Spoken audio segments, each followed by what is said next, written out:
Evening. Evening, Ash. Evening, Sean. In Real good. Hi guys. Nice to see you go COVID free. Yes, it's taking a bloody tie off now. I realised I've just got my Simpsons tie on still. Which Simpsons yeah. How's that for dignity? Go. Oh,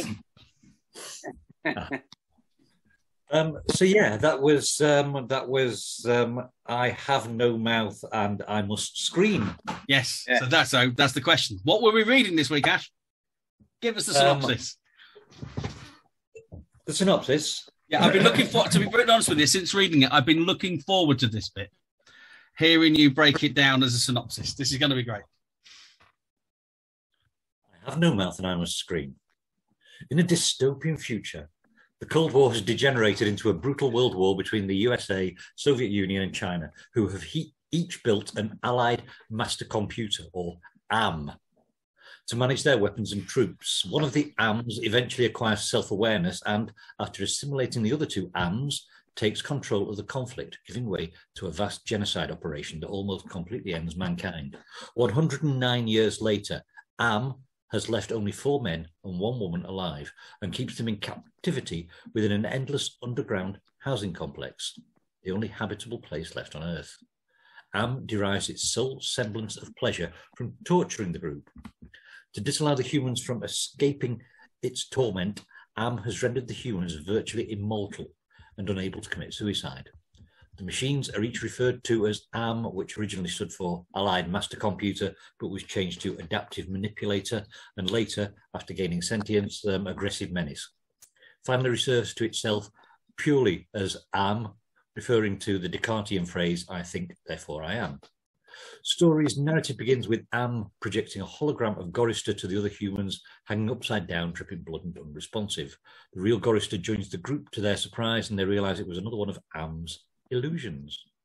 Nimdok has the idea that there is canned food somewhere in the Great Complex. The humans are always near starvation under AM's rule, and anytime they are given food, it's always a disgusting meal that they have difficulty eating. Because of their great hunger, the humans are coerced into making the long journey to the place where the food is supposedly kept, the ice caves. Along the way, the machine provides foul sustenance, sends horrible monsters after them, emits ear-splitting sounds, and blinds Benny when he tries to escape. On more than one occasion, the group is separated by AM's obstacles. So at one point, the narrator, Ted, is knocked unconscious and begins dreaming. He envisions the computer anthropomorphized, standing over a hole in his brain, speaking to him directly. Based on this nightmare, Ted comes to a conclusion about AM's nature, specifically why it has so much contempt for humanity despite its abilities. It lacks the ability to be creative or the ability to move freely. It wants nothing more than to exact revenge on humanity by torturing the last remnants of the species that created it. The group reaches the ice caves, where indeed there is a pile of canned goods. The group is overjoyed to find them, but is immediately crestfallen to find that they have no means of opening them. In a final act of desperation and sheer primal hunger, Benny attacks Gorister and begins to gnaw at the flesh on his face. Ted, in a moment of clarity, realises their only escape is through death. He seizes a stalactite made of ice, kills Benny and Gorister. Ellen realises what Ted is doing and kills Nimdok before being killed herself by Ted. Ted is stopped by Am before he can kill himself, and Am, unable to return Ted's 4 companions to life, focuses all its rage on Ted. And the story flash forwards hundreds of years later, and Am has slowly transformed Ted into a great soft jelly thing, incapable of causing itself harm, and constantly alters his perception of time to deepen his anguish. Ted, however, is grateful that he was able to save the others from further torture. Ted's closing thoughts end with the sentence that gives the story its title: I have no mouth, and I must scream. Very good. Thank you. Yeah. Very good. So, as I picked that one, did we like it? Oh, God, that synopsis. Awesome. It worked for you? Really good. Oh, just... Colin, your thoughts? I thought it was utterly brilliant. I thought the story was utterly brilliant. And first question I need to ask, this is written in 1966. Yep. And it's definitely public domain. Maybe not. Maybe not. No, it can't be. No. Almost. No. Because we try and stick in the public domain. But it's worth, if you go out and buy this, it's worth every penny. I know it's on YouTube, and it's actually the author who's written it, who does a reading of it. I definitely listened to the one with the author, and I agree with you, Sean, because there's an extra layer of mania within the reading of it. Audio was amazing, and I was thinking, what actor? Yeah. Those notes of, the rising of tensions and the dropping. Who's done this? And of course, realised it was a writer. Yeah. Sean, you were saying last week about audiobooks, how they're sort of like sometimes a bit flat for you. I take it that one wasn't. No, that was the oh god, that was like the Carl Lewis of audiobooks. I've never heard anybody reel off such evocative rhetoric so quickly and so accurately, and my so God, visceral, isn't it? That's the thing. Yeah. There were moments of it that I'm thinking, I need to get this text because I want to read the text with him reading it, because I swear he was putting extra words in that wouldn't have been on the page. There's certain repetitions that he was doing that I'm pretty certain aren't on the page. But yeah. And, written in 1966, you can see, I've read a few reviews and they're talking about misogyny and, they're getting really serious about the story and the lady and how she's treated. And is it Helen? Yeah. It was 1966 and, it was free love and everyone was getting to know freedom after the war. And, and of course, I guess the writer was maybe dabbling with a few hallucinogenic drugs, as a lot of people were, why not? It was the time of that. If you're ever going to do it, that was the time. Yeah, I mean, I think some of the horror things that are actually touched on there are just as relevant today, with the fact that it sort of like takes place after the Cold War, and we've got all of these conflicts taking place. We've got pretty much the same thing at the moment, haven't we, with all the fears that we have over the Ukraine and what's happening there. And you can sort of like see these fears being extrapolated. And I suppose one of the things that I didn't particularly enjoy about it was the idea that if there is one of these massive conflicts, that it will be down to an existential computer horror that will cause the problems. When I think the reality of any war would actually be, I don't want to be shot and I don't want to be bombed and I don't want soldiers sort of like doing nasty things to me. So I think it takes it in a completely different direction from where I would have gone with this personally. That's not a criticism against it. It's just to be really honest with you, I think to me, and some of the fears that I have with computers, and I know I've discussed it before, I genuinely have a fear of anthropomorphizing algorithms. And, it's one of those sort of things. Funnily enough, I had an example of it this week with Amazon. I'd ordered a book off Amazon. And then the following week, I got an email from Amazon saying, we think you might like this book that I'd already bought. So it kind of shows that the algorithms themselves are not being intelligent. But a lot of people as humans are looking at them thinking they are. And that's one of the things I got out of this. So Carol and I will sit and chat, about all kinds of subjects. And sometimes Alexa is listening.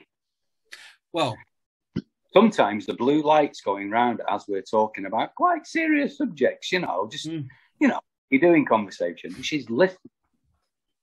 Well, there is that one, isn't there, where I was talking to my wife the other day and she said to me, do you think Alexa's listening?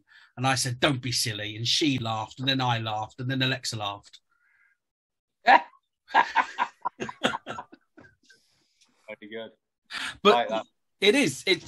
I mean, whether it is or isn't, the fact is that you will think it is enough for that fear, because it gives extra credence and power to something that doesn't have any other understanding than what it's being told by a greater master. And this story, for me personally, was an absolutely massively cautionary tale of that idea. because I know the idea of the last line being "I have no mouth and I must scream."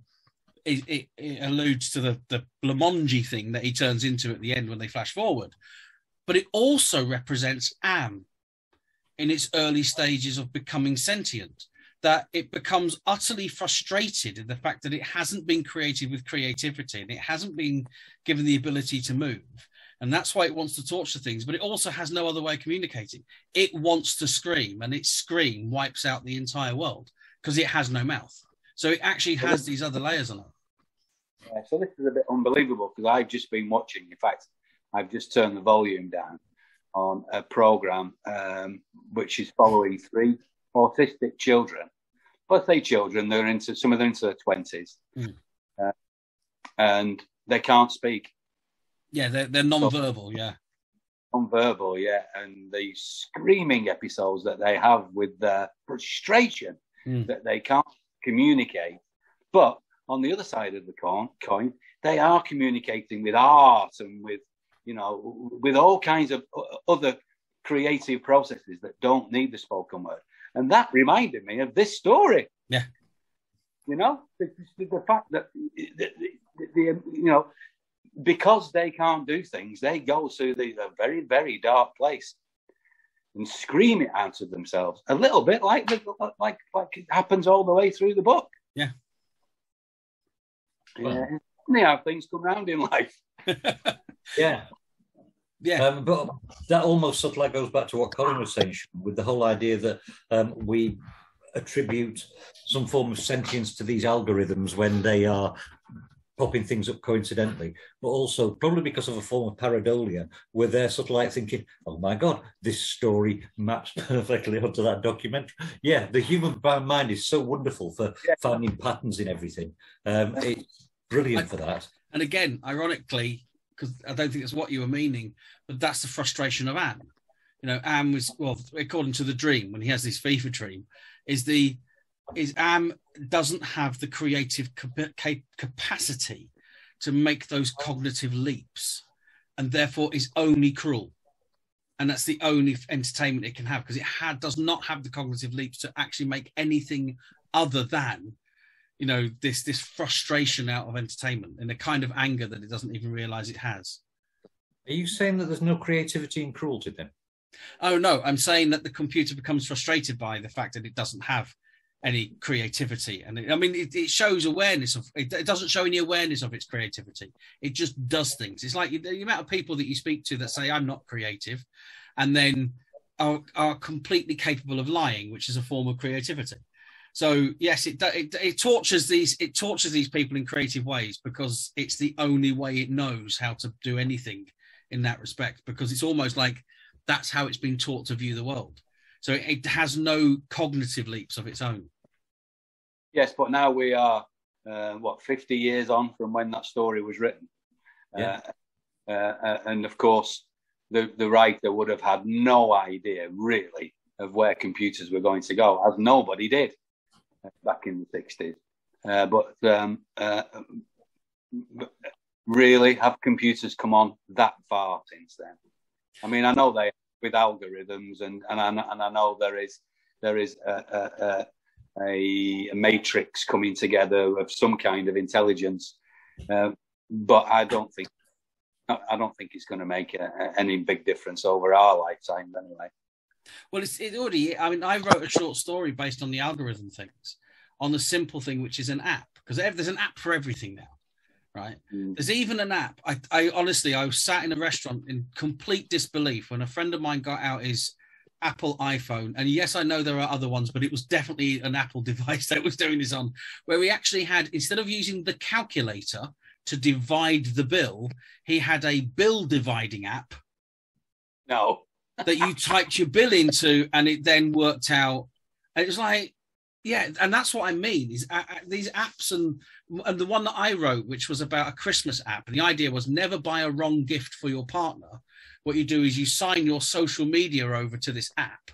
It will then spend a year looking at what they like and buy the perfect gift, right? Now, of course, it goes horribly wrong in my story when the woman receives an axe as her gift and realizes, obviously, the app knows that she wants her boyfriend dead. because she believed that the app couldn't get it wrong. The algorithm can't be wrong. And I think we're seeing that a lot at the moment in the way that some of these algorithms are working. There's a huge swathe of people that are believing these things are actually helping in certain ways rather than just doing sums. Right. Okay, I can agree with that. But my fear is actually backing up your argument of it's not intelligence. So, it's, not intelligence, is no. it?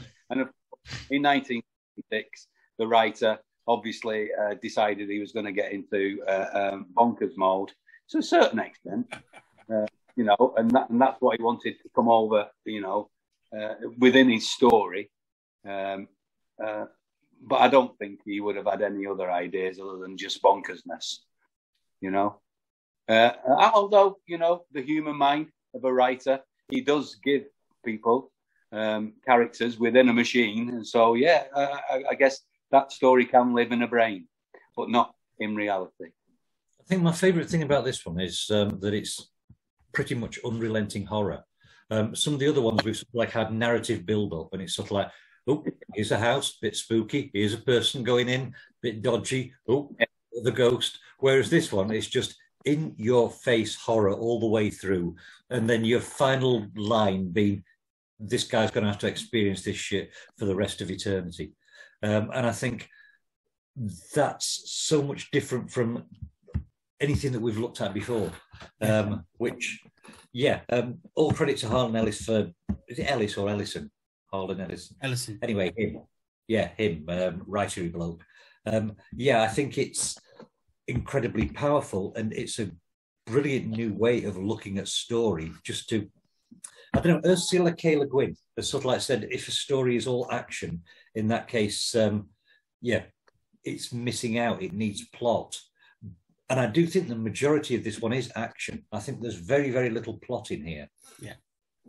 But I don't think it's missing anything. I think it is sort of like giving us, this is a horror of how the world can be perceived if the computers take it over.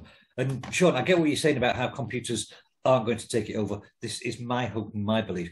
But when you think that was written in 1966 and published in 67, and his grasp of computers is better than, from back then, is better than what my grasp of computers is nowadays. And I'm sat here with one there and another one in my pocket. And there's one on my fucking phone here. So this is done by somebody who was probably tapping away at a typewriter, thinking, wouldn't it be great to have a word processor? It's very interesting you say that, because I did look into some of this, because what I found fascinating is there's a computer game of the same name based on this short story. Right. And so you start sort of looking at it, and he wrote the script treatment for the computer game as well. So it was that was fantastic. But in the original story, and as you listen to it, you notice there was this kind of strange noises as the breaks, like chapter breaks, that went. Yeah. And they're actually punch card noises in the printing of it. Most of it was wrong, apparently. It was only in a late 90s version of it that ever came out correctly. Those were punch cards that he actually put in as the breaks. And the first few of them are punch cards that spell, I think, therefore I am. And then the last four of them are, I think, therefore I am, but in Latin. So the actual breaks were actual computer programs. And so those noises that you hear on the audio version that he reads are actually the sound of a punch card being read that says, I think, therefore I am, and go to sum or something. I can't remember the actual. Greater ergo sum. Greater ergo sum. And so that's the actual punch card. So, Latin then? Latin, yeah. Even though the original is written in Belgian, it's written in French, but but that's what I mean. The guy actually knew computers from back then and how to program them and create all those kind of things. So he was writing from yes, I think you're right. I think he had taken various substances that Hunter S. Thompson had also taken, and just basically almost, like the idea of Tron in 1980, where it's just the idea of someone going into a computer. And I think that's what he's done. I think he's kind of like, it reminded me of Hunter S. Thompson in the way it was written. It also reminded me very much of Edgar Allan Poe with The Raven, in that it kind of seems to be this feverish almost like a fever dream that somebody's having whilst using a computer, and then they've written it. And then that's the horror that comes out the other end. Yeah, it's quite an amazing story, really. And it must have been very exciting for him, because of the horror genre completely changed at that point, because it was brand new. I guess that style of thinking was absolutely brand new. Yeah. I mean, you had Arthur C. Clarke, didn't you, at the time, who I think... No, that was just a rumour about me and him. Yeah, we were just told yeah. You had Arthur C. Clarke. Because he had Hal, didn't he, from 2001, when that was written, which was about mid-60s as well. So the idea of computers taking over was obviously this kind of thing. But in the style that he wrote it, yeah, it's very gonzo in that, and it's just amazing. It must be so exciting for a writer, like, obviously we're in the present day, to come up with something that's absolutely brand new. I guess it's become some more of a playwright than a novel writer, although it could come to both. But I guess the novel has been done in so many different ways. I think it's great. They talk about that one being sort of like the forerunner for cyberpunk stuff, which was, the whole idea of computers and violence coming together in fiction. So yeah, I suppose it is the forerunner to what we have with that. Well, it has all the modders as well, doesn't it? Because the computer makes them virtually immortal, and you can only imagine what he's doing is, because it kind of describes it, doesn't it? He's basically adding pieces of electronics and mechanics to these humans to keep them going, to keep them alive. As well, beyond their supposed the natural death should have occurred, and this machine has kept them alive beyond that, just to make sure that they suffer. Sean, I've got a question for you. You said you've been reading something about misogyny in it, and you think that's just sort of like part of the time and place of when this one was written. Yes, I do, and you can obviously, people get, and quite rightly so, very sensitive to. Yeah. That appears to be going down that line, and I completely understand that sensitivity. God, the world bloody, things like full of bloody misogyny sometimes. Yeah, but I think in the 60s there were there was lots of sexuality out there. There was lots of people really getting to know the way that life is possibly going to unfold in the future without being, very dark and, post-war and recessions and trying to build back. There was actually some green growing, some grass growing on the fields, and, there was a future. So, yeah, sexuality, people were getting to know each other. I think it actually works within the story anyway. When we're talking about things that horrify people, getting your face eaten off by someone is a pretty horrifying concept, really, isn't it? But also, if you are the only woman who's within that team of 5 people who are left being sort of like sexually abused in a violent way, it's a horrifying concept. And I think the fact that it's horror, I don't think he's done it for titillation, because it's not something that you can sort of like read into it and go, well, that's disgusting and violent, but whoa, hey, because it's not that level. It's just sort of like describing the act in a relatively clinical fashion. So I think it's just an extension of the horror, but sometimes we can be very overly sensitive to, oh, well, that's a horror and we shouldn't really talk about women being subjected to horror, particularly not that way. Almost as though we're trying to protect females in society, when I think I need to be protected from females in society for some of the shit that I say. An arm's length. Keep an arm's length. No, I was saying to some students today, and I said it to some last week as well, about how I'm not sexist because I believe that women make the better sandwiches than men. And my argument was that if I go to Subway, I will always ask for a female person to serve me rather than a bloke because I want my sandwich done properly. So yeah, no sexism here at all. Oh, you're funny. I think as well on the misogyny side of things is I'm going to agree with both of you, because I do think that it is of its time, but I also think it was very deliberately done in order to be horrendous. So yes, it is misogynistic, but in order to show how horrendous it is in that particular point of view. Again, looking at the times, you're absolutely right, Sean. It was the burgeoning of it in 1966, wasn't it? I mean, the Beach Boys had started emerging at that point as well, and you had Rubber Soul. So it was just, that psychedelic side of things was starting to come in. The idea of the free love was coming in. And again, as a science fiction writer, looks at computers and sees the danger in that society, and has also kind of looked at the way that kind of society is opening up and being free, and showing a possible horror that can come from that. And in another way, was proved right again, wasn't he, in some of the stories that we now come out of the 70s with the whole Me Too movement. Yeah. He was proved right in going, you can have all these freedoms and and all that kind of stuff, but these are the dark sides to these things that can happen as well. I think it was very deliberately written from a dark point of view, rather than being a complete misogynistic point of view. It was using misogyny as a tool. Totally agree. And what else was he going to do? What else? There's lots of things he could have done with a female character.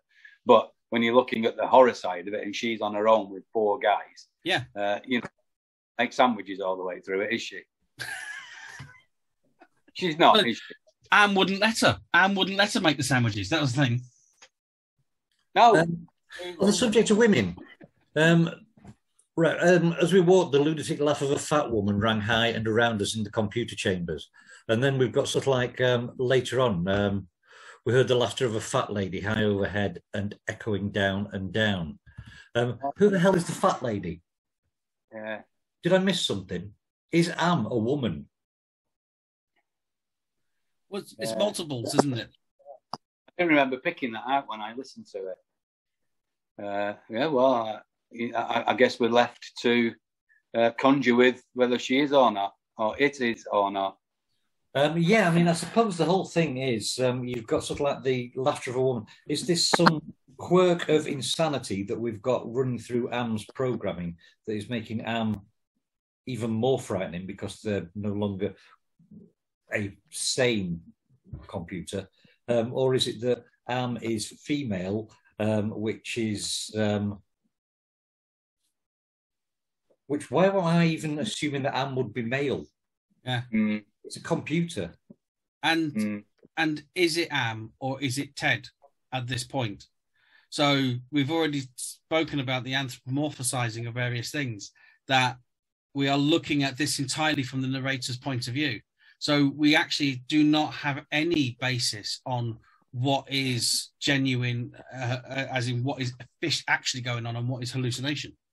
So there's a lot of stuff, we know, we've seen the studies, we've watched the Discovery Channel and seen how torture affects people.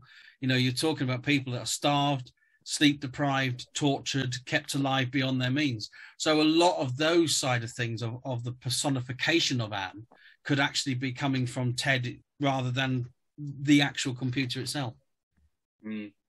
Yeah, there are so many layers. It could be sort of like coming from Ted's psyche. It could be it could be that Harlan Ellison is just sort of like thinking, oh, this would be fucking brilliant if we have a fat woman laughing. So yeah. Let's see them try and sort this one out in 50 years. Yeah. Yeah, let's just throw a fat lady in. Or is it a metaphor for the fact she hasn't sung yet? And that's why none of it is over. That's... as a writer, I know these silly little jokes, we do them. You have a kind of thought of a daft little joke and you kind of just put it in the background, just to see if anyone notices or... To wind people up. Yeah. Half the time. Yeah. Well, I mean, Sean, you say that like it's a bad thing. Yeah, winding people up so they're sort of like, what the fuck happened there? I can see the fun in that. I know there's a few chefs that don't put, when they're obviously not to the level that we're talking about, but they'll leave a few things out or put a few wrong measurements in just for the hell of it. So everyone's at home going, this doesn't work. Oh, it's me. I'm rubbish. I can't. Yeah. I'm talking someone very close to Keith Floyd when he was with us that used to do that quite often. I have all these books, and I'm still trying to find one. So they're not that prevalent. Or he was doing it, but it still bloody works anyway. That's the yeah, that's that. Oh, funny, brilliant. So, story, really enjoyed it, and again, another level that I do enjoy reading, but I never ever go down this genre, which is why I've been enjoying this podcast so much. Likewise, that was one that completely threw me as well. I'd heard it recommended by someone and thought I'll give it a shot. So I'm glad we enjoyed that one. Yeah. Who's going next? What are we going? Sean, sorry, I saw your lips moving. Something was cutting out. Sorry, yeah, I did try and jump in just while you were mid-sentence. Sorry about that. So that was new to you? Yeah, completely. All right. You mentioned it last week. You sounded as if you were remembering an old friend. Yeah. No, it's one of the things when you sort of like teach English long enough, somebody says any title to you and you go, oh, yeah, I have no mouth and I must... And yeah, you just sort of like, yeah, you automatically throw it back as though you're the best read person in the world, when the reality is I think I've read 3 of these books that are on the shelves behind me. I know that's a lie. I know that's a lie because you've written more than 3 and I know you've read every one you've written. But yeah, it's just a matter of sort of like, I mean, I was familiar with Ellison's name. I've read a couple of other bits, but I hadn't read that particular story. Yeah, it's all fascinating, and I can see Ash. You are in a lofty position of being able to lecture to people about English, and it must be fabulous. And the other side of the coin, you've got Colin there learning about it. From his angle, everyone has their own angle, which must be, I can see the fascination of taking it further into further education. Yeah. Good. Yeah. Yeah, and you're absolutely right. It's fucking awesome being able to teach English. It's just, every day I wake up and pinch myself because it's like a dream come true. Today I was doing linguistics and semiotics, and tomorrow I've not worked out my session plan for tomorrow yet, but it'll be fun. Yeah, I'm sure.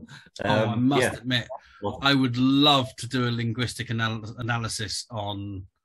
I must scream, but I have no mouth. Because it was a because like you say, is because it's a first person, and I'm trying to learn the names of narrators. There's about 1 billion of them.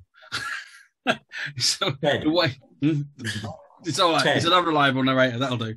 But to actually break it down from a linguistic point of view would be very interesting to look at the way the Lexus is working within it. Because, like I say, is the way it kind of came across. And I think Fall of the House of Usher, when we read that, we said it was like just pouring your mind out.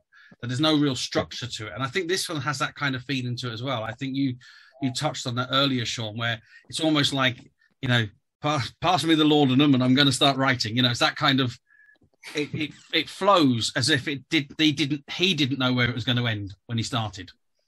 It is this stream of consciousness that runs from sort of one part to the other, and it just feels like that. Now, whether it is or isn't, that's the way it kind of feels as he brings it through. So you get these very different linguistic steps, and like I say, when he's reading it, you just get these ups and downs, these flows within the way the language works. And I'm going to have to read it because I want to see if those flows actually sit there in the text, because it's just the way he goes for it is amazing.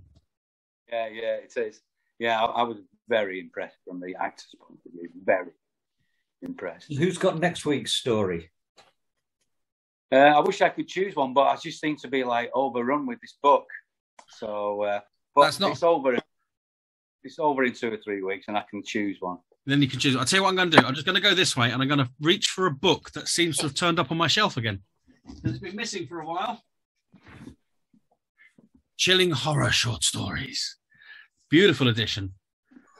Gorgeous, actually. Isn't it beautiful, that? It's the way it's got the gilding on it and all that sort of stuff. It's really, really nice.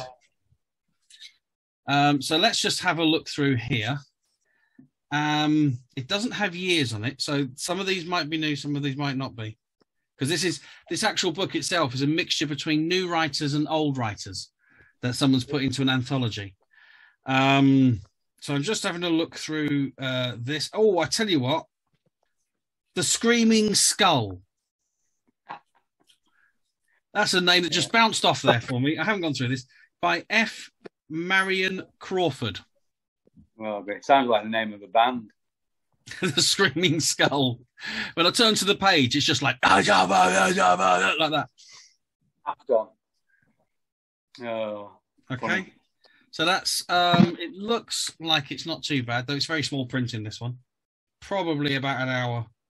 Right. Looking at it. Bye. Let's just have a look. F. Marion Crawford. F. Marion Crawford, The Screaming Skull. I have no idea of the year because it doesn't have the years in this one.